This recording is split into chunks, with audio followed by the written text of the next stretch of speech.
Thank you, Madam. Honorable Union Minister of Ayush, Ports, Shipping and Waterways, and the Chief Guest of the day, Sri Sarvananda Sonowal ji, Honorable Minister of Labour and Employment and Environment, Forest and Climate Change, Sri Bhupendra Yadav ji, Honorable Chief Minister of Haryana, Sri Manohar Lal Khattar ji, Honorable Union Minister of State for External Affairs and Culture, Srimati Meenakshi Lekhi ji, Honorable Minister of State for Ayush and Women and Child Development, Dr. Manchpara Mahendra Bhai Kalu Bhai ji, Honorable Minister for Tourism, Commerce and Industries from Sikkim, Sri B.S. Panji, Secretary, Ministry of Ayush, Government of India, Sri Vidya Rajesh Kotecha ji, Special Secretary, Ministry of Ayush, Sri Pramod Kumar Pathak ji, Director, Morarji Desai National Institute of Yoga, Dr. Ishwar V. Baradi ji, respected President of Paramartha Niketan Rishikesh, Pujaniya Swami Chidananda Saraswati ji, respected dignitaries and other officials present here. Namaskar and good morning to all. I would like to convey my warm greetings to the Honorable Ministers of the Government of India, Honorable Chief Minister of Haryana, respected Swami Chidananda Saraswati ji, respected Yoga Gurus, respected senior government officials, and all the distinguished guests and participants gathered here to celebrate Yoga Mahotsav 2022. India is globally acclaimed as the Udagam Sthal of Yoga.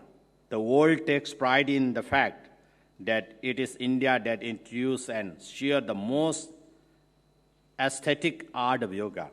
Due to our Honorable Prime Minister Sri Narendra Modi ji's endeavor, the United Nations Organization declared 1st June as International Day of Yoga. As a matter of fact, yoga stands as the unparalleled soft power of our country amongst the world today. As mentioned in our sacred epic, the Bhagavad Gita, Yog Karmasu Kausalam, meaning yoga is not only physical well-being, but whatever positive we do with dedication, respect, and devotion, all those acts become a part of yoga. Therefore, for us in India, patriotism, discipline, and love for the motherland is also a part of yoga and meditation.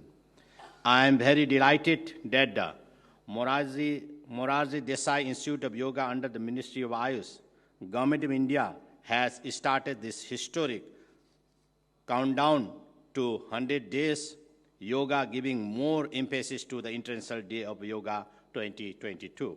This is a significant national milestone, and we warmly congratulate the entire team involved in reaching the goals of the 8th edition of the International Day of Yoga.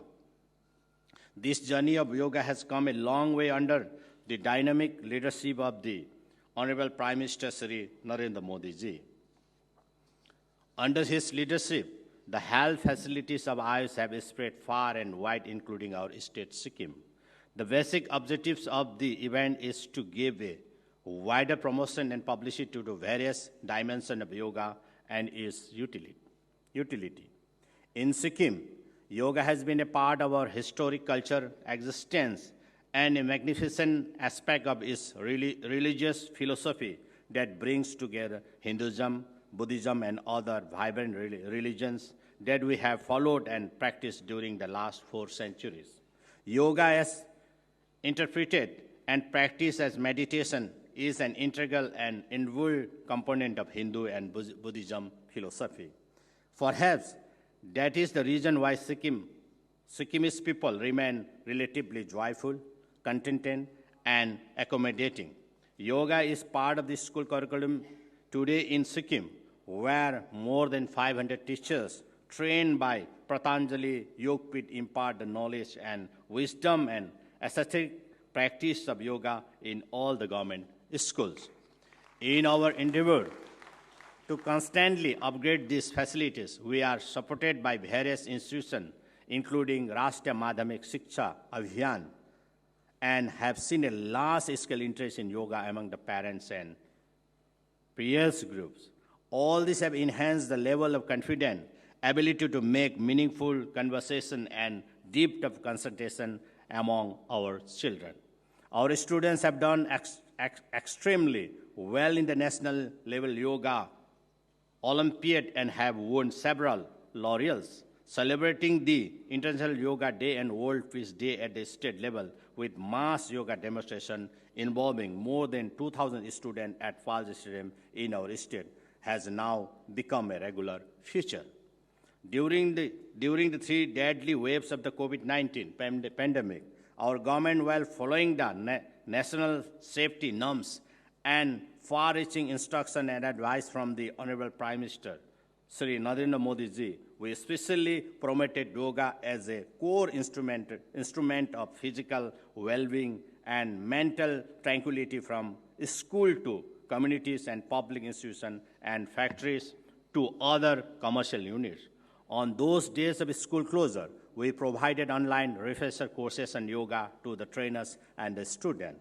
The theme, "Be with Yoga, Be at Home," drove the whole spectrum of education institute in the state during the most upsetting days of the pandemic.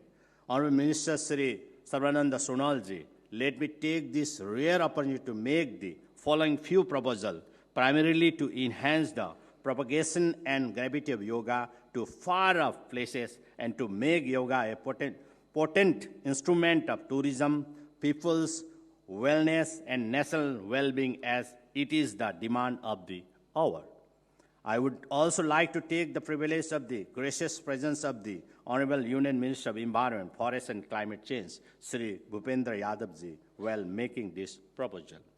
Firstly, with its fabulous and different biodiversity, water towers, mountain topography, and socio-culture gift, today Sikkim has emerged as the leader of ecotourism practices. It is a fast-evolving wellness destination.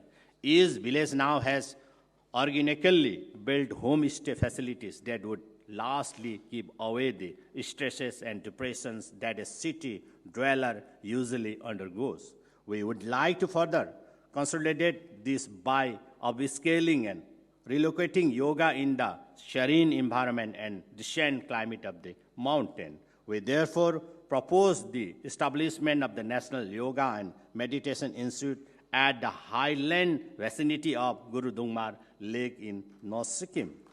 This would be a global institution that would also impart knowledge about the importance of yoga in the conversation of nature, mountain, resources, and India's contribution to climate change, discourses, and mitigation. This institute would be an extended program of Moraji Desai Yoga Institute, also supported by a pioneer institute like Paramartha Niketan, headed by Pujanya Swami Chidananda Saraswati ji. Secondly, Sikkim is also widely known for its traditional medicines and its folk curative practices based on its native and historical built organic mountain agriculture heritage. Sikkim, along with the entire Northeast region, harbors over 50% of Indian flora. Similarly, over 6,500 species are used medicinally in the country, in which the share of the northeastern region has been over 60%. There is an urgent need to protect our natural assets, which have been decreasing over the last few years. Honorable Sir, I have been personally involved in promoting traditional medicinal knowledge of the mountain region as a global commercial venture. Our government would be keen to establish the Himalayan Herbs and Medicine Center at our upcoming Netaji Subhash Chandra Bose University of Excellence in Sikkim. This will cover the entire Himalayan region of India and the Hindu Kush, including Bhutan, Nepal, and other countries. Honorable Minister, sir, we request you to spare some of your valuable time and visit our state so that we could further develop this national interest project. This way, India as a land of yoga would also evolve as a land of organic medicines. I would also like to propose that under the 100 Cities Program of International Day of Yoga 2022, Sikkim would host a trans-border four-sided yoga event wherein youth delegates from the 3 neighboring countries, including Bangladesh, Bhutan, and Nepal, will be invited along with those from India. This fits perfectly with our Honorable Prime Minister's Neighborhood First policy and Act East policy, and will revive our historic cultural relations with our neighbors. I would therefore personally like to urge the Honorable Minister of State for External Affairs, Madam Meenakshi Lekhi to facilitate this quadrilateral yoga event. May I underline the famous quote of the Honorable Prime Minister Sri Narendra Modi ji, that is, yoga is an invaluable gift of India's ancient tradition. It is not about exercise, but to discover the sense of oneness with yourself, the world, and the nature. We all very warmly remember the yoga, asana, and meditation of our Honorable Prime Minister at Kedarnath Dham a few years back. Before I conclude, I would like to mention the quote from the ancient epic, that is, Durlabham Bharate Janma, meaning it is very rare to be born in our country, India, which is also known as Yoga Bhumi and Santa Bhumi. Corresponding to the context, the practice of yoga is blossoming and growing more vibrant with each passing day, and I believe it will continue to reach greater height, achieving the pinnacle of success. My best wishes are always there with the Ministry of Ayush for their initiative towards uniting the whole country together through this practice. I would once again like to express my immense debt of gratitude to the Ministry of Ayush for giving me this opportunity to be a part of the celebration and also to put forth my views and proposals before this imminent gathering. I am very delighted to be personally called over the phone by the Honorable Union Minister Sri Sonal ji, inviting me to be a part of this historic program. As such, I would like to express my sincere gratitude to the Honorable Union Minister, sir, for the kind concern. Last but not the least, I am very delighted to behold this momentous program, and it is my privilege to be among the prominent dignitaries present here. I extend my best wishes for the blissful journey and a grand success of this health, peace, and prosperity-oriented program. Thank you. Jai Hind, Jai Bharat. Askim Darpan, always ahead.